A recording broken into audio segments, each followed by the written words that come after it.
Mes tantes et moi, un film de 1936 réalisé par Yvan Noé, qui signe également le scénario et les dialogues, avec dans la distribution Jacqueline Francel, Pierrette Caillol, Marguerite Moreno, Maximilienne et dans un petit rôle Michel Morgan, René Lefebvre, Félicien Tramel et Pierre Moreno, un cousin de Marguerite Moreno. Le sujet. René Lefebvre est un jeune homme couvé par trois tantes célibataires inflexibles sur le chapitre de la morale. Sa timidité le fait trébucher dans une mésaventure grotesque et il devient la victime d'un couple d'aigrefins dont le sauve une petite blonde qu'il aime, Jacqueline Francel. Notre avis.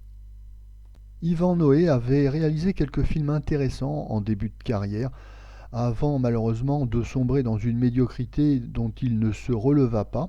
On avait en effet aimé en 1933 Âme de clown, qu'il avait co-réalisé avec Marc Didier, en 1936 Mademoiselle Mozart, avec une Danielle Darieux débutante et pleine de vivacité.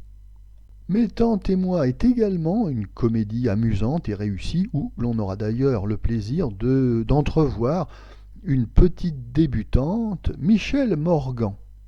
Le scénario de cette histoire est bien équilibré et le film alterne avec bonheur entre les scènes de studio et les extérieurs tournés sur la côte d'Azur aux environs de Nice.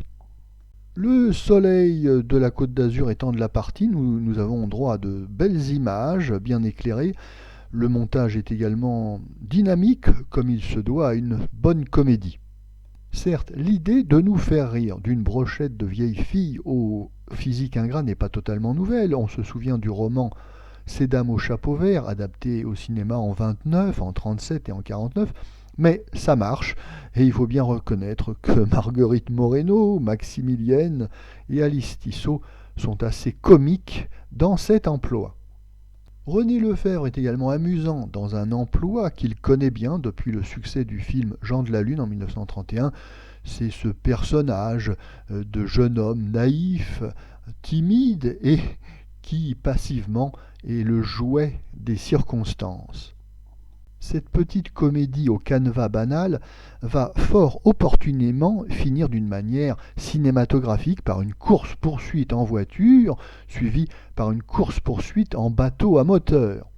Et c'est à un dénouement comme celui-ci, visuel et très dynamique, que l'on voit tout l'intérêt qu'il y a pour le cinéma à partir d'une histoire écrite spécialement pour le cinéma, pour le grand écran, plutôt que d'adapter plan par plan, scène par scène, une pièce de théâtre qui se finit d'une manière théâtrale, ce qui ne convient pas pour le mode d'expression qu'est le cinéma.